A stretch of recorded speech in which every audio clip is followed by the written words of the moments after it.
Well, let's go. Come on, who's excited to be with the church family this morning? Make some noise. Welcome out to church on this Super Bowl Sunday. I think it's Super Bowl Sunday every Sunday for the church. Everybody says Easter is Super Bowl Sunday, but I think it's every Sunday is Super Bowl Sunday. Let's see who we got in the house. How many are pulling for the Chiefs tonight? Come on, get your hand up, pulling for the Chiefs. Anybody Chief fans? Or just make some noise if you're pulling for the Chiefs. Let me see your hands. Step back here. Okay, 5 of you. Great. 49ers? Come on, 49er fans. Taylor Swift, anybody playing?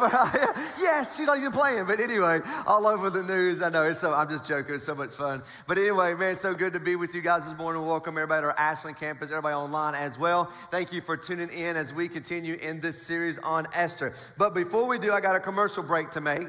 Last semester, we kicked off these things called family nights, and man, we had a blast. It was so much fun. We went through the book of Revelations. How many of you enjoyed that? If you were here, you enjoyed it. Yeah, it was fun. Well, this time, instead of going to the end of the Bible, we're going to go to the beginning of the Bible. We're going to go through Genesis. And so we're super excited about going through Genesis together. And so if you want to talk about creation, evolution, and then in Genesis chapter 6 before the flood, these big Nephilims, the giants that came down like the sons of God, and they had children with the human ladies, and they have demigods, I guess, or something. What's that? If you ever read that or thought about that, we're going to talk about it. So it's going to be so much fun if you like to be part of that. However, not this Wednesday, guys, that's Valentine's Day, just letting you know. So not this Wednesday, but the next Wednesday, we're going to be kicking off these family nights, and we need you to do us a favor. I know it's a commercial break. I need you to do us a favor, though, right here. If you can grab your phone, and you can either go to our app, which I encourage you, grab our app. It's awesome. It's amazing. Great content there. Go to the event section and click Family Night to let us know. You can scan the QR code in front of you. There should be a QR code somewhere in front of you. Or surely you can text. So you can grab your phone and text the word family to 606-268-9436. And what's going to happen, you're going to get this link to register. Now listen, you don't have to register to come. It just lets us know because we have material that we want to give you that night. And we want to make sure we have plenty of material that night, and we also need to know if you're going to bring your children because we have childcare available, so we have enough people serving in our kids ministry. So if you could please do us a favor, that'd be so great. You don't have to do it to come, but we want to make sure you get some material and we have something for your children as well. So we're in part 2 of this series called Esther, and last week kind of shocked a lot of people. So many people came up to me and said, man, I didn't even know it was in the Bible. Like, I got to go home and read the book of Esther. So if you missed last week, let me give you a really quick recap. So we had this king who stuck on himself, so rich, so wealthy, parades his stuff around, throws a 6-month party. Ever been to a party that lasted 6 months? That's a long party, y'all. After the party, had an after party. That lasted 7 days. He took all the men and went into the garden, left all the ladies in the palace, the ladies for 7-day party, like it's 1999. All the guys went out in the garden and they party. And on the 7th day, king is tipsy, he's wasted, he showed off his big kingdom, he showed off all of his gold, he showed off his garden and his vineyard, and now he wants to show off his wife because the Bible says she was hot, she's a cutie. And so he goes and summons his wife to come wearing nothing but the crown in front of all of his drunk buddies. He wanted his friends to see how hot his wife was, and she refused. She said, ain't no way in this world I'm gonna do that. Well, the king writes a law that no longer can Queen Vesta ever be in my presence ever again. And now he says, let's try to find me a wife that's more worthy than she is. 4 years have passed.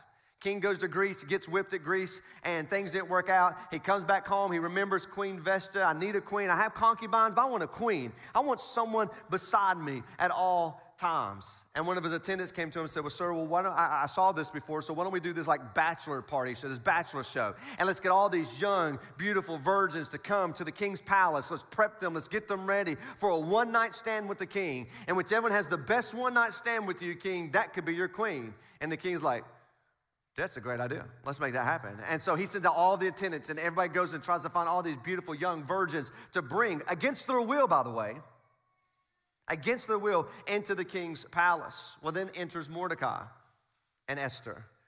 Esther is an orphan. She was adopted by her cousin Mordecai. Mordecai raised her. She's young, she's beautiful, she's a virgin, and she's Jewish, and no one knows. No one knows that she's a Jew. No one knows that Mordecai is a Jew. And so they take Queen Esther and they get her ready, and she found favor with all the people. They gave her all the great handmaids, and for 6 months, all the beauty prep. And then the next 6 months, all get the hair, the nails, everything done right now because everyone got ready. It took her 12 months to get ready. How long does it take you to get ready, by the way, for some of you all? Come on now. It took her 12 months to get ready for a one-night stand with the king. Well, as the king had all these one-night stands, you always ask, why did he pick Queen Esther? Because she wins. He doesn't know she's a Jew yet, though. And Persia, where she's now going to be the queen, is modern-day Iran. So could you imagine having a Jewish queen over all of Iran? So just put this, listen, this is crazy. And so he picked her, and it says this. It says that she didn't request anything from the king. And I just wonder if the king thought, this girl ain't a gold digger. You know what I'm saying? This girl just don't want everything she wants, because the Bible says that the women can pick anything they want after the one-night stand, and the king kept giving them all the stuff they wanted, but Esther didn't want anything. So the king picks her, and now she's queen. And now here's Mordecai, who's working for the king at the king's private gate, sits there, and he hears these two thugs, Teresh and Bigthana, said they're going to kill the king. So Mordecai hears it and go tells Esther, who's his cousin, who he raised as a little girl, who's now the queen of Persia, hey, someone's about to kill your husband. You might want to go find out about this. The king looks into it, and we need to pick up with the story in chapter 2, verse 23, so we can see, because it's very important here at the end, and we're going to go through the next few chapters. So in verse 23, it says, when an investigation was made and Mordecai's story was found out to be true, the two men were impaled, oh my gosh, that's horrible, impaled on a sharpened pole. Terrible way to die.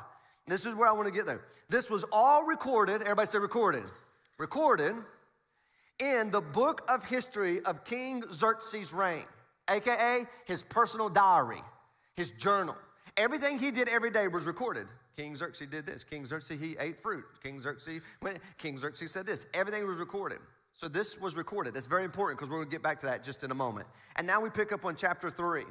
And this is where the evil plot begins. Man, I'm telling you, this book's amazing. You should go home and read it and study it. Time passes, a guy named Haman enters in the scene. He's an evil guy, and the king promotes him to be the most powerful person in all the empire except the king. He's like the vice president. He's under the king. And all of a sudden, the king says, listen, people should bow down to you because you are a great, great guy, great dude. And all of a sudden, here comes Haman. He's walking out the city gates, and guess who works the gates? Mordecai, the Jew. Mordecai stands there and watches Haman walk by. Haman is furious. He is so upset because everyone's supposed to bow to him. Mordecai didn't bow. So the people went to him and said, hey, bro, listen, what's up? Why don't you bow down to see Mordecai here? Haman, why ain't you bowing down to him before? He goes, I'm not going to bow down to some man because, see, he's a Jew. And when you bow down is an act of worship. And I am not going to worship a man. I'm a Jew. Now, he's not like this big saint practicing Jew, because you can read all the way through this story. It's a very immoral story. He said, I'm not just like, because he told her to hide his identity. But I'm a Jew, and I ain't going to worship this guy. Well, guess what happens? Haman finds out. Look what happens in verse 5. When Haman saw that Mordecai would not bow down or show respect, he was so mad, filled with rage. He had to learn that Mordecai's nationality. So he decided it was not enough to lay hands on Mordecai alone. Instead, he looked for a way to destroy all the Jews through all the empire of Xerxes. By the way, 127 province, twice the land mass of the United States, so pick that, how big that is, and 44% of the world's population is under King Xerxes. That's a lot of people, though, and that's a lot of Jews. So Haman was so mad, he was furious. He goes, I'm going to find a day that we're going to kill all the Jews. And so what he did, he went and grabbed some dice. Anybody played dice before, roll dice? Dice is kind of chance, right? Dice is about luck. This is called poor in Hebrew. These were poor. So he went and grabbed the poor. He grabbed the dice, and he says, let's roll them. And he rolls the dice, and he goes and he tallies up the numbers, and he says, okay, I got it. On March the 7th, next year, we have 1 year, I'm going to write a decree that every single Jew is to be destroyed, because I hate the Jews because of this. Mordecai will not bow down and show respect to me. So look what Haman does, verse 8. Then Haman approached King Xerxes and said, there's a certain race of people, I'm not going to tell you who they are, the Jews, scattered throughout the province of your empire, who keep themselves separate from everyone else. Their laws are different from any other people, for they refuse to obey the laws of the king, which AKA bow down to me. So it's not in the king's best interest to let them live. So if it pleases the king, let's issue a decree that they will be destroyed, and I will give you, watch this, I will give you, because I know you're struggling with Greece, they kind of whipped you up and stuff, but I will give you 10,000 large sacks of silver that you can put, the governor, administrators can put in the royal treasury. So I will give you 10,000 bags of silver if you'll do this. And the king's like, well, I mean, if they're not listening to me and it's a threat to me and you're going to give me some dough, I mean, this is pretty cool. And so the king agrees. And the king takes his ring off and he hands the ring to Haman. Write whatever decree you want. Take my ring, put my signet ring on it. Because when the king ring stamps it, it is irrevocable. I'll talk about this next week. It's irrevocable. It cannot be changed. And so Haman dictated exactly what to say and sent out to all the province. In verse 13, it says, dispatches were sent by swift messengers into all the province of the empire, giving the order to all the Jews, young, old, women, children, must be killed, slaughtered, annihilated on this single day. What day is it? It's scheduled to be happen. Why? Because we rolled the dice on March the 7th of next year. And if you kill a Jew, if you do it yourself, the property of the Jew will be given to those who kill them. So you can take all their house, you can take their plunder, you can take every bit of their stuff. Again, that's very important as we'll look at next week. And then verse 14 said, when the decree went out, Susa, the capital where the king is, was confused. Everybody's like, why in the world would the king want to kill the Jews? I mean, I know this guy next door, him and his family, great people. The kids obey, they're pretty nice. I mean, they're kind of strange a little bit, but I mean, they got customs, but they're cool people. So everyone was confused. Why? That's very important because Satan is the author of confusion. I'm here to tell you, when you see a group of people who want to annihilate the Jews, I'm going to tell you who's behind it. Satan. Satan has been behind it from day one, and I'm not trying to be mean here. There's so many people just ignorant of history, of biblical history. They have no idea what they're talking about. They're holding up signs that says, from the river to the sea, we will be free. Palestine should be set free. They have no idea what they're talking about because from the river to the sea is all the land that God promised to the Jews. And when you see people, and there's more anti-Semitism today than ever has been in the history of mankind. There's more people in this world today who hates this tiny little country. Come on, it'll take you a nanosecond to turn on the news and it's all about Israel. What's going on in the Middle East and the war and the fight. Why is this happening over a little tiny country? Because anywhere where there's anti-Semitism, there's Satanism. And Satan is behind it. And Satan is behind Haman right here, doing everything he can, watch this, to annihilate and destroy the Jews. Why does he do that? He doesn't know he's a puppet. He doesn't know he's being played by Satan. Because Satan found out in Genesis chapter 3, verse 15, that God was going to send to the seed of Eve a man who's going to come and strike Satan's head, a.k.a. Jesus. So Satan knows if I can destroy the bloodline, if I can destroy the seed, if I can knock out the Jews, then Jesus would not have to be born. So all through the Old Testament, he's doing his best to annihilate the Jews. But this is what happened. Jesus comes. Jesus dies. Jesus gets out of the grave. That's a good place to say amen, by the way. He gets up out of the grave, and now he ascended to the Father and says, I'm going to come back to my people. So today, Satan is trying to destroy all the Jews because if he does, then Jesus won't have to come back. But I'm here to tell you, he'll never succeed because Jesus is coming.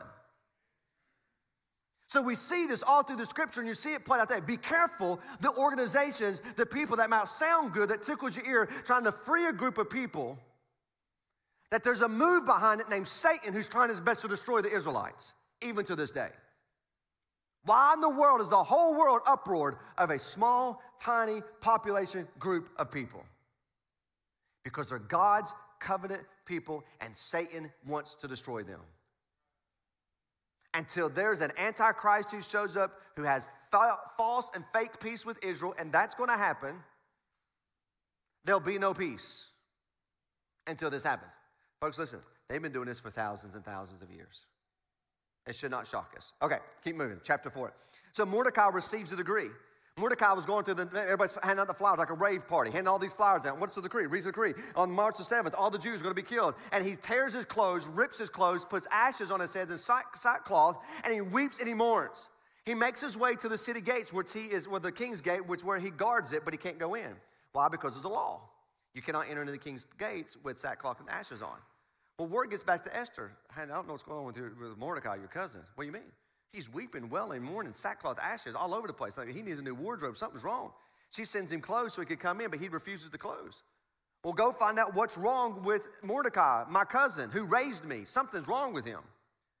And they came, and he says, I'm going to tell you what's wrong. He gets upset. He says, the king, on March the 7th, is going to destroy all the Jews because of Haman. Gave him 10,000 pounds, 10,000 bags of silver to put into the royal treasury. He issued a decree, and everyone's going to die. So would you please go tell Esther, who's a Jew, but the king don't know she's a Jew yet, to go tell Esther, to tell the king to save her people. Esther responds, verse 10. That's in chapter 4, by the way. Verse 10. It said, then Esther told Hathach to go back and relay this message to Mordecai. All the king's officials and even the people in the province know that anyone who appears before the king in his inner court without being invited is doomed to die unless the king holds out a golden scepter. The king has not called me now to be with him in 30 days. So there's a law. If you step into the king's presence and he doesn't hand out his gold scepter to you, boom, you're executed on the spot. Doesn't mean who you are. If I just approach the king and the king didn't call me, he's going to kill me. So listen to what Mordecai says. And honestly, this right here is the epitome of the whole book of Esther. Like when you study the whole book of Esther, it's right here. This is the nugget. This is the spot. This is the place. Mordecai sent word to Esther, and look what he says. Don't think for a moment that because you're in the palace that you will escape when all the other Jews are killed. If you keep quiet at this time, now here's where Mordecai, he has some deep roots because this is where his faith comes in. He understands there's a covenant-keeping God with Abraham, Isaac, and Jacob. He knows that because look what he says, verse 14. If you keep quiet at a time like this, deliverance and relief for the Jews will arise from some other place, but for you and me, your relatives, we're going to die. Now, what is he saying? God is a covenant-keeping God, and God cannot lie. And God will always have a remnant of Jews. You may try to wipe the Jews out. You may do everything you can. There's always going to be a handful of Jews that God is going to allow to survive. So I might die, you might die, but God's going to deliver his people because he's a covenant-keeping God. So we see the faith of Mordecai kind of rising up right there. So that's pretty cool. But then here it is. The most famous statement in all the book of Esther is found right here. Who knows? Perhaps you were made queen for such a time as this. Maybe when I was captured in Babylon and then brought to Persia, we remained here. You were an orphan. I adopted you. I raised you. You, against your will, was taken to the king for a one-night stand. You won. You were put the crown on. Maybe, just maybe, that God worked all this out for you to be the queen of Persia, modern day Iran, who's a Jew, to save all the Jews in the providence in this world. Maybe. You know what some of us would call that? Man, that was luck. Man, that was lucky, dude. I mean, you talk about being at the right place at the right time. You ever said that before? You ever said, man, that's just coincidence. I lost my job, and then the very next week I got a better job I ever had in my life. I can't believe this. You know, I thought I was going to do this, and all of a sudden this changed and this happened. I can't believe I'm so thankful. It was just coincidence. Ever said that before? I'm here to tell you there's no such thing as coincidence. There's no such thing as luck. There's no such thing as happenstance. There's no such thing as being at the right place at the right time. The only thing there is the invisible hand of God moving and working in your life. That's what it is. Hang tight. I'll come back to that just in a moment. So Esther replies back, and here's a famous statement that people make from Esther too as well. She says, okay, go gather together all the Jews of Susa, fast and pray for me. Do not eat and drink for 3 days, night or day. And my maids and I will do the same thing. We're going to fast, we're going to pray, we're going to eat, we're going to do everything fast for 3 days to get a plan here. And though it's against the law, I will go into the sea of the king. And she says, if I must die, I must die. Or the famous translation, if I perish, I perish. Or for all my Lord of the Ring and Hobbit fans out there, if we burn together. Come on now, if you haven't seen it, you gotta watch it. I'm sorry, I just love it. And so she goes, we're gonna die together. If I die, let's die. And we see something change right here in Esther. Her Jewish roots, her upbringing from Mordecai. Yes, against her will. She knows you don't marry a pagan Gentile. She did. Against her will. You know you don't sleep with somebody, have sex before you're married, but she was forced to. She did. All of these, she's named after an Eastern goddess. Estar. And so all this paganism. So the scripture here is not saying, look how good and morally is Esther and Mordecai. That's not the theme of the book. The theme of the book is God's not mentioned anywhere in it, but you can see him all over it, behind the scene. And she says, if I die, then I die. And then Mordecai went out and did exactly everything that she said to do. And then in chapter 5, it says on the third day, the fast was over. She got up. She went to the inner courts, and she put her royal robe on. She got her hair all did. She's looking nice, and she's standing there. And she walked by the hallway where the king would be sitting on his throne so the king could take a look at her, and maybe perhaps he would extend the golden scepter.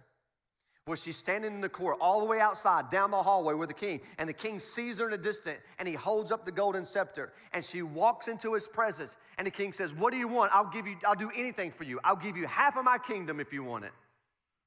And she sits there and she thinks for a moment. She goes, I tell you what, let's throw a banquet because the way to a man's food, can I get a witness? Come on now, let's throw a banquet. and just you and Haman. Could you bring just Haman to the banquet, and then I'll tell you then. And the king said, sure, great, go get Haman. They went and got Haman, and Haman's sitting there, and Haman's like, they're drinking, and Haman's now they're eating. Everything's going great, everything's good, and finally the king looks at her and says, okay, we're all here at the banquet, us three. What do you want, Esther? I'll give you up to half of my kingdom. Now here it is. The wicked Haman who wants to kill the Jews, who have no idea that Esther's a Jew. To the king who says, whatever you want, I will give you. So if the king says, I want him dead, the king would kill him. Everything's ready, on the spot. But look what happens, verse 7. Esther replied and says, this is my request and my deepest wish. If I have found favor with the king, and if it pleases the king, to grant my request and do what I ask, comma. And she pauses. She hesitates. She gets cold feet. She's afraid. You can't see it. You can't feel it. But it's the rest of the story that something happens because she says, well, okay, I tell you what. Can you come back tomorrow? I want to throw another banquet for you and Haman tomorrow, and tomorrow, I promise, tomorrow I'll tell you what it is. Why does she not just go ahead and do it?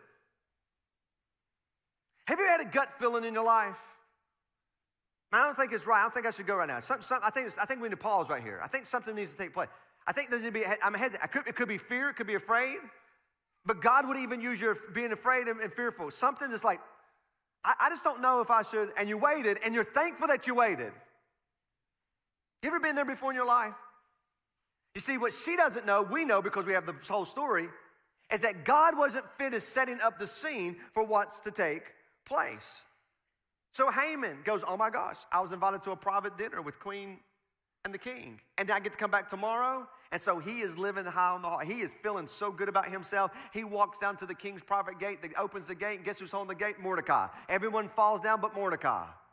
And the Bible said he raged with anger towards Mordecai. And he went home to his wife and his friends.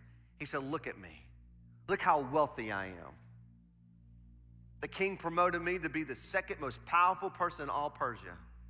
Look at all my sons and my kids and my grandkids and everything, how God's blessed me with a large family. The queen and the king only asked me for a private banquet dinner with them. Who is better? But none of it's worth it if I have to walk by every single day of my life and look at that Mordecai the Jew who will not respect me, who will not bow down to me. So his wife said, I'll tell you what you do. Go outside and make you a 75-foot pole. Tomorrow morning, go to the king's palace. Said, King, we want to kill Mordecai. I want to put Mordecai on this pole. King will do whatever you ask if you're that important. And Haman said, that's a great idea. And he went outside and made a 75-foot pole, sharpened the end of it to impale Mordecai on and raise it up so people could see Mordecai the Jew impaled on this big stick. So guess what happens? It's crazy. I mean, this is crazy. Chapter 6, verse 1. Look with me. That night. Everybody say that night. That night. Not last night. Not the night before. Not some night. Not 3 years ago night. That night. You see, the scene wasn't prepared yet for what God wanted to take place. So Esther pauses, changes plans, prepare another banquet. But that night, the king had trouble sleeping. So he ordered the attendant to go get the book. What book? The book of his life. The book of history of his reign. The book, remember when Bigthana and Teresh tried to kill Mordecai, and they wrote down in the book in chapter 2 that Mordecai saved the king? That book. Well, the king is laying there, cannot sleep. They open up the book. Guess what page it opens up to? Well, let's just open up the story about Mordecai saving the king. And they look here and read. And look what happens in verse 2. And those records were discovered an account how Mordecai had exposed the plot to Bigthana and Teresh, two of the eunuchs who guarded the door at the king's private quarters. They had plotted to assassinate the king. And then the king says this, what reward or recognition did we do for Mordecai? And the attendant said, so we didn't do nothing. You mean you didn't say thank you? No. No Starbucks gift cards? No. No steak at Malone's? Come on. No crumble cookie? Like, you didn't get this boy nothing? No, sir. And all of a sudden the king heard a sound outside. He said, what's that noise? They walk over and they look and said, it's Haman. Haman's down here in the garden at the palace. He said, what in the world's Haman doing here this early in the morning? Tell him to come up here. Haman comes into the presence of the king, and the king says, Haman, I got a question for you. Yes, sir. And he says, what should I do to honor a man who's truly pleasing to the king? And Haman said, who in the world is more pleasing to the king than me? And then Haman said, I know what I do. Here's exactly what I do. Go get the king's royal robe. Check. Go get the king's royal emblem and put it on their head. Check. Go get the king's royal horse. Put them on the horse, and then find the most noblest official to guide the horse, walk through the city square, says, this is what the king does when he's pleased with someone. See, he thought it was about him. Oh, this is so good. This is so good. Look at verse 10. Excellent, the king said. Quick, take the robes, take my horse. Do exactly what you said to Mordecai the Jew. Is this not hilarious? Like, you can't make this stuff up. He's coming to ask the king to kill Mordecai. The king says no, put him on a horse and prance around town and saying, this is what I'm going to do to somebody who pleases the king. This is so good. This is so good. And he did exactly. He said, leave nothing out. So Haman, instead of putting a stick through his chest, puts a robe around him, puts a crown on him, puts him on the royal horse. And Mordecai leads the horse. This is what the king does. Who pleases the Lord. Everybody say, that night. See, it wasn't ready yet. God wanted to elevate Mordecai. God wanted the people to see Mordecai. They wanted them to see in their eyes how Mordecai has been elevated. See, it wasn't ready yet. And so he dropped Mordecai off and he ran home and he was so embarrassed and so humiliated. And his wife and his friends said, bro, listen, you better leave this Jew stuff alone. You're going to die, man.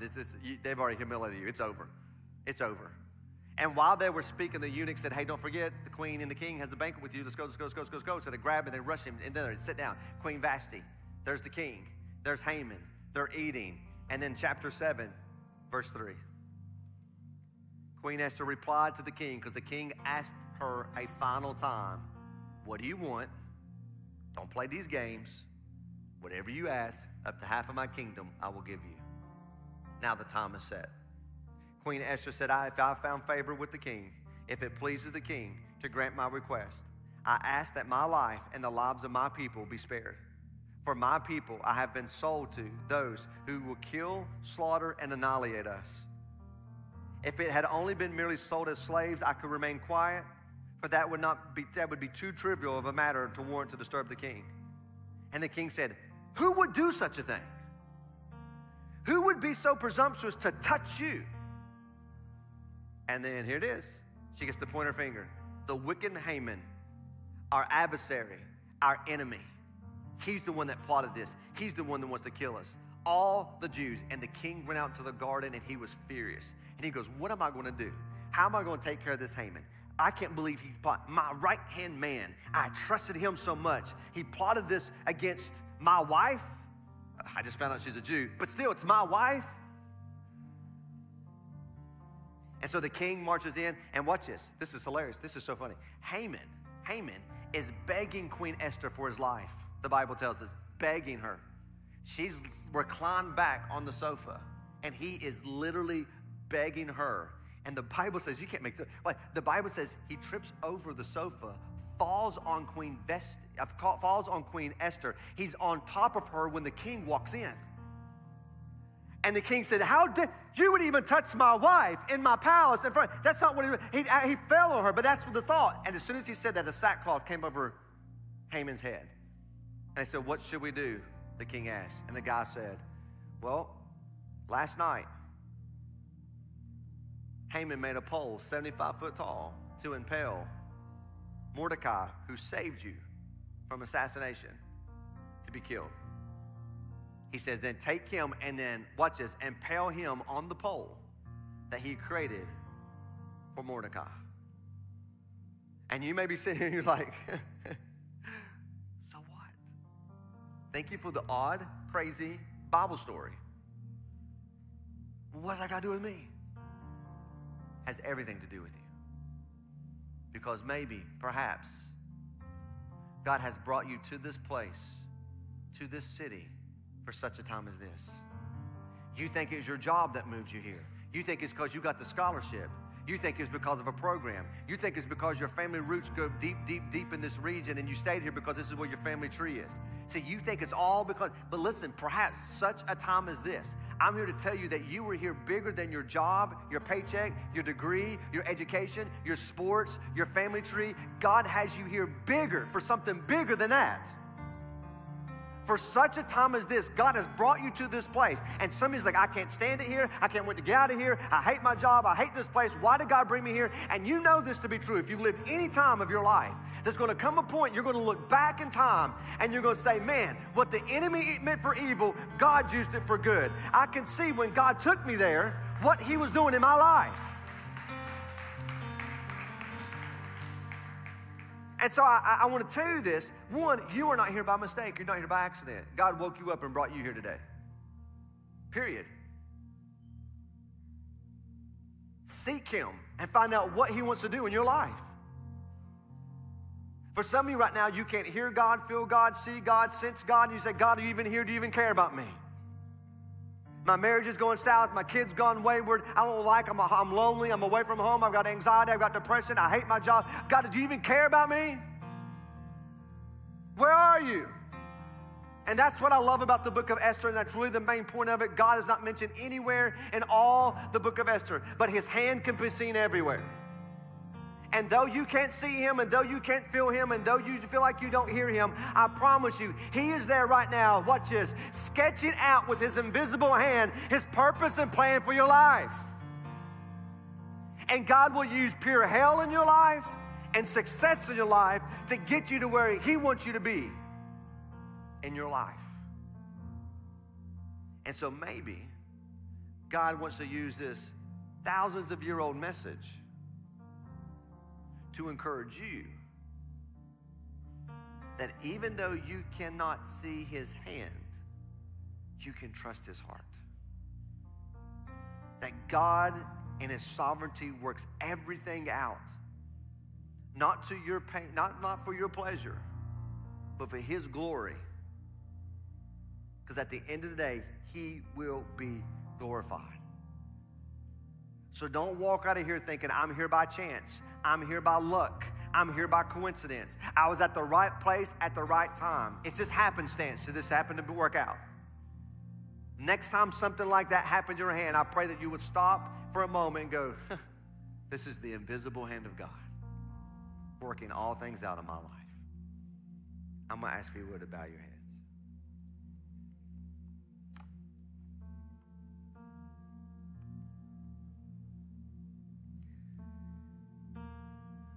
You know, maybe the Lord brought you here this morning to open up your eyes that you would see him.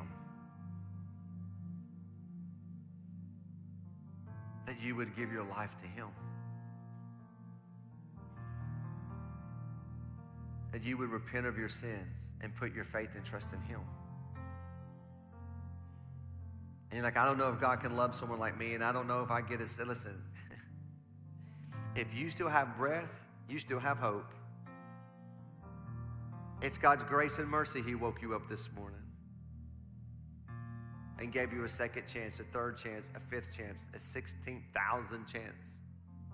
He's patient and long-suffering, not wanting any to perish, but all come to repentance. And maybe that's why he brought you here today. Or maybe for the rest of us, it's just to remind us when we can't see him, sense him, feel him. When there's a pause, when there's a stop, when there's a moment that we hesitate. Maybe because we have discernment, maybe because we're fearful. Either way, God will use your sinful decisions, your great decisions, your good decisions, your bad decisions, your best decisions, your free will in your life, and will still work his sovereign providential plan. So instead of asking God, why me, why here, why now? Start asking God, what do you want me to learn? What do you want me to see? What do you want me to do to serve you? where I'm at right now. And I'm telling you, that will change your life and your perspective. Father, we thank you so much for this age-old book. We thank you so much that, God, this story was captured. We thank you that you placed it tucked in right there in the Old Testament. That, God, we will learn to see and look for your activity even when we have no clue what's going on. Because, God, you are always working behind the scenes. And you will orchestrate everything for your glory, for your purpose. And so, God, may we be men and women who just submit to your will and follow you. And even though we have questions, even though we have doubts, even though we don't know why, even though that we can't see, we will trust you. For it's your name we ask and we pray. Come on now, and everybody say, amen, amen.